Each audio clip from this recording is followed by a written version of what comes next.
What if I told you that the perfect animated kids show from the 1980s existed, but you probably never heard of it until it reran on Cartoon Network in the mid-90s? Imagine a show with non-stop action, futuristic motorcycle chases, crazy jetpack stunts, and all of the laser shootouts you could possibly dream of.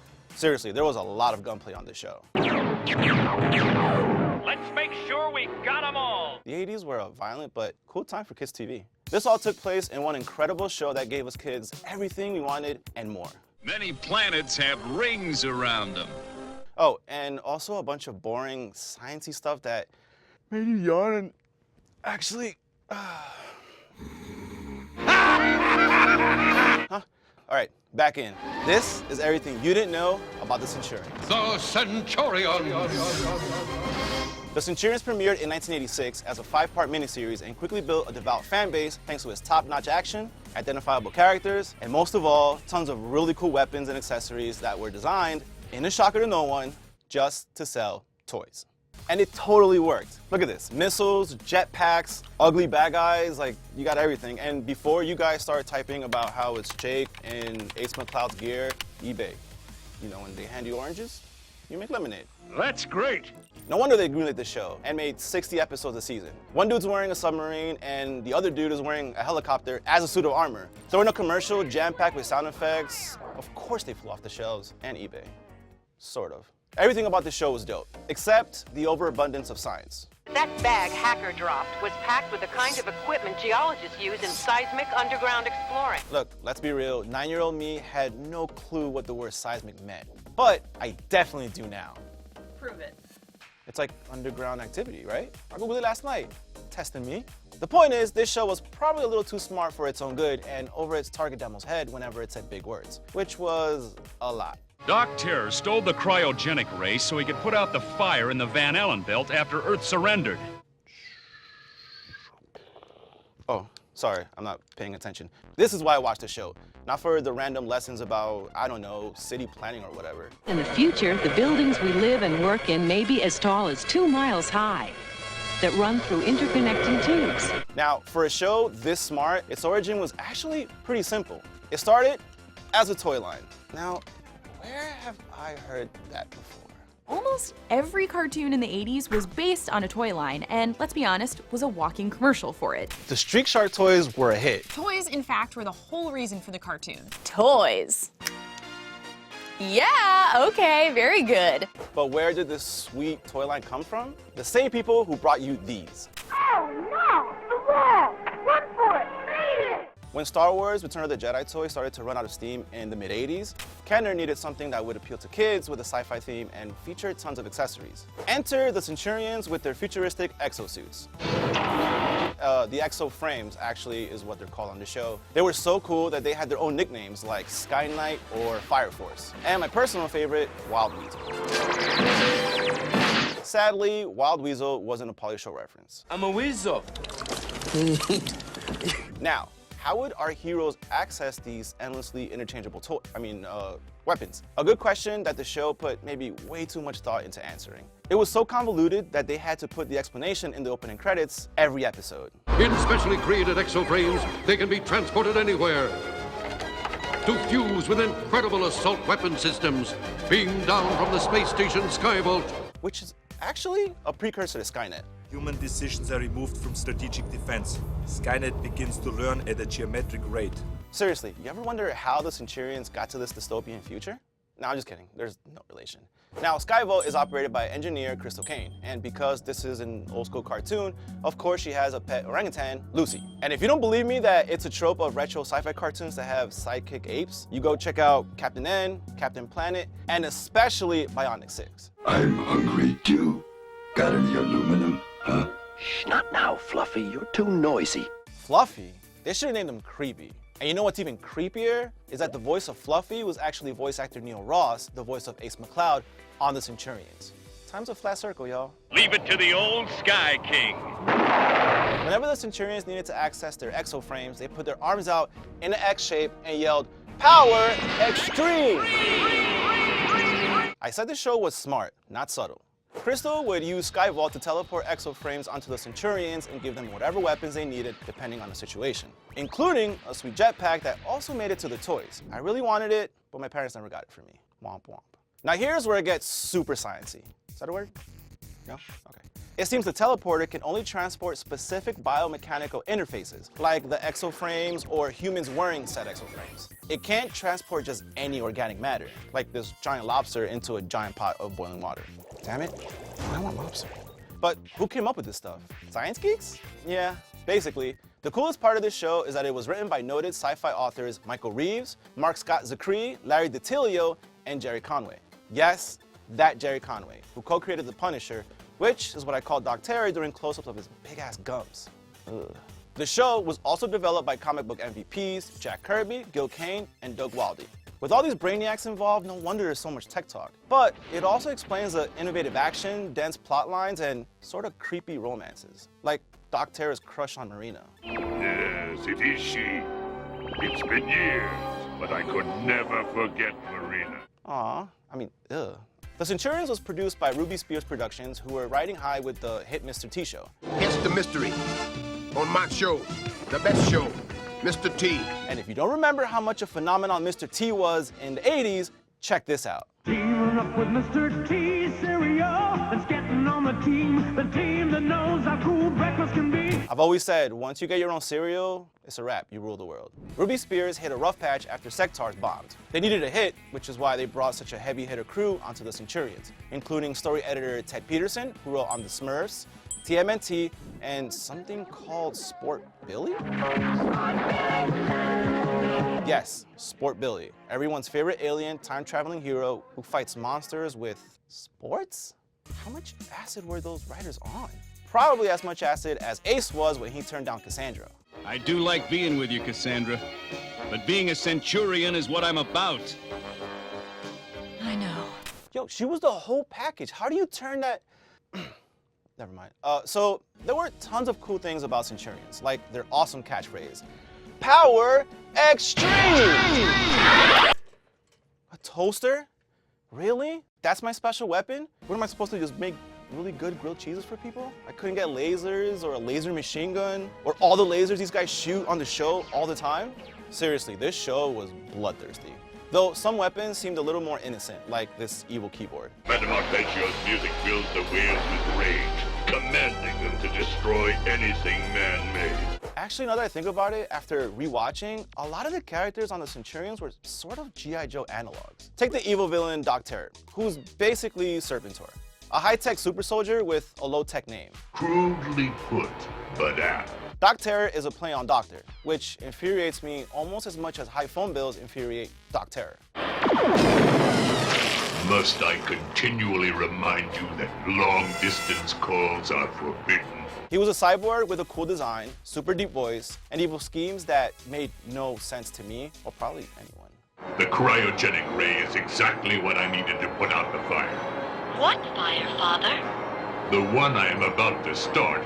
His top henchman is Hacker, and even though his name sounds smart, he's actually a big meathead. Maybe he's called Hacker for all his hacky one-liners. Sleep with the fishes, Centurion. By the way, Hacker was played by Ed Gilbert, the voice of Baloo from Tailspin. We're closed, lady. Come back when the sun's warm, like June. Dr. Terror also got help from his normal-sounding daughter, Amber, who was there to explain her dad's evil plans. The firestorm in the Van Allen belt will burn itself out at 180 degrees. No one can survive that temperature. Terror had a different type of drone to combat each different type of Centurion, land, sea, and air. And they all had diabolically dope names. From the Doom Drone Traumatizers, the land ones, to the Doom Drone Strafers, the air guys, and of course, Cybervore Sharks. Fighting evil, that's the plan. Street Sharks. No, not Street Sharks, Cybervore Sharks. You know, part cyborg, part shark, half man, half machine. Though, now I really want a Street Shark Centurions crossover. Half shark, half man. Fighting evil, that's the plan. This show still had more in common with G.I. Joe, especially everyone's #1 hero, you know who I'm talking about, Shadow.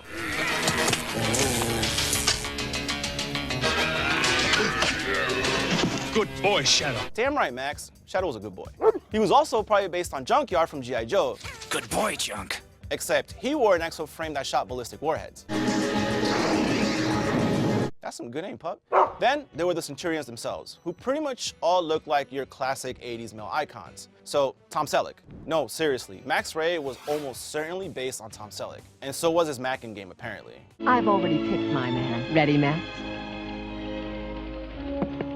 See you later, gentlemen. Has to be the mustache. You know what? I need a Tom Selleck mustache. Oh wait, I got an idea. Maybe it'll work this time. Power Extreme! What? No! Who's running my Skyvault? Max Ray was the Centurions leader, and basically the Centurion version of G.I. Joe's Shipwreck. He was the aquatics expert and wore underwater exoframes called Cruiser, Tidal Blast, and Depth Charger, his submarine. Though I think he should have just traveled by whale. Let's go. Max Ray was voiced by Pat Fraley, who played Krang on TMNT. Excellent. I want you to add to it this molecular amplification unit. Then there was Jake Rockwell, whose exoframes included Wild Weasel, like we mentioned earlier, and Hornet. They could turn him into a motorcycle, or a helicopter, or a hardcore gambler. Yahoo! Now that's the kind of cards I like to see, little lady. And rounding out our main trio is Ace McCloud, or the Flint of the show. He had the coolest exoframe called Sky Knight, another dope name, that turned him into a human fighter jet. He was often featured in some of the show's coolest action sequences and was definitely my favorite Centurion. Ace, let me help. This is no time for jokes, Cassandra. Looking back at it, I do remember their names being plays on their abilities. Ace McCloud, obviously the Sky Dude. Jake Rockwell is the geologist, or the ground guy, but Max Ray has to be a play on Manta Ray, right? Yo, I didn't realize that until right now, but I guess 2 out of 3 ain't bad. Now that's what Grandpappy would call well done. I will say, they're not as good as some of the other names the writers were considering, like Max Proteus, Arnold Stone, and Anthony Flight, which all sound more like porn names. Not like I've ever watched porn or anything. I had the hot box, aka free cable, growing up, so I was already watching things I wasn't supposed to. Can we edit that out? My mom watches these. Moving on. As the show progressed, they added Rex Charger, another porn name, the bearded dude who looks a lot like Torch from G.I. Joe. He's an alternate energy scientist from Iceland. And even though he's from Iceland, he sure can play it cool. I hope I'll be able to prove I can act as well as think.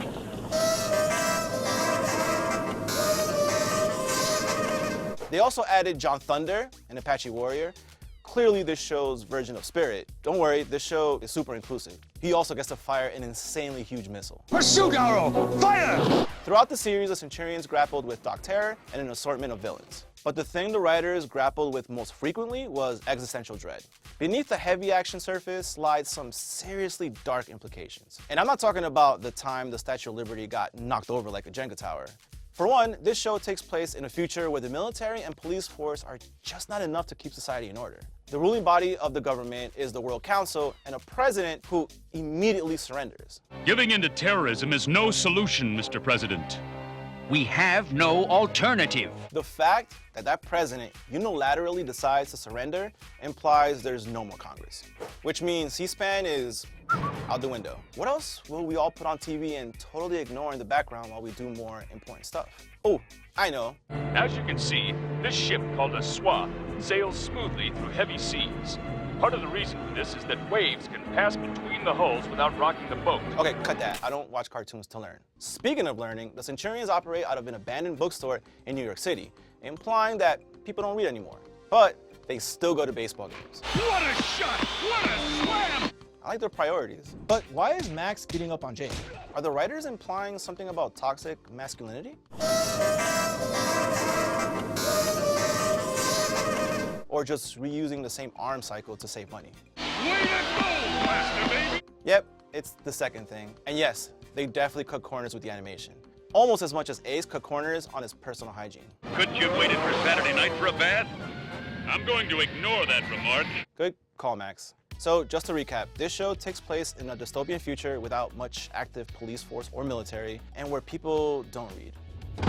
Hey, I've been there. No, I'm just kidding. I love Florida. My parents live there. Actually, my favorite villain on the Centurions is from Florida. Cyborgs, attack! Well, I assume he's from Florida. What with the tank top and his love of the water? Sorry, that was dark. But dark is fitting seeing the science fiction premise this show explored. They were way ahead of their time. For example, the Centurions fought climate change on a regular basis. Whether it was rising temperatures in The Skies on Fire, 150 degrees.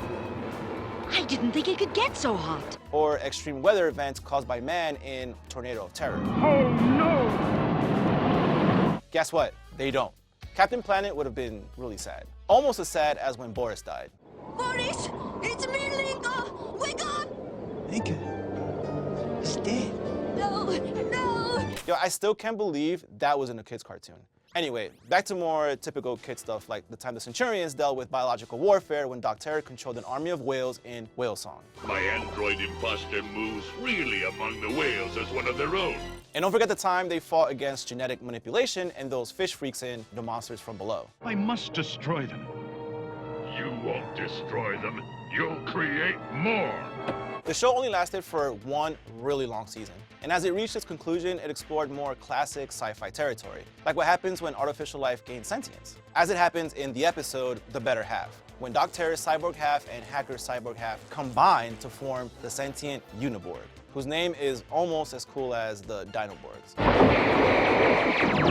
I want a Dinoborg spin-off sitcom now. Wait, didn't they already do that? The episode ends on a cliffhanger, allowing the viewers to decide whether Doc Terror destroyed his artificial life form or not. The writers left a lot open to interpretation, like if Hacker even learned how to actually play with a cat like a normal pet owner. He probably just ate him. Mr. Hacker is one of our best patients and is progressing nicely. Not to mention that the series ending was super dark yet typically thoughtful.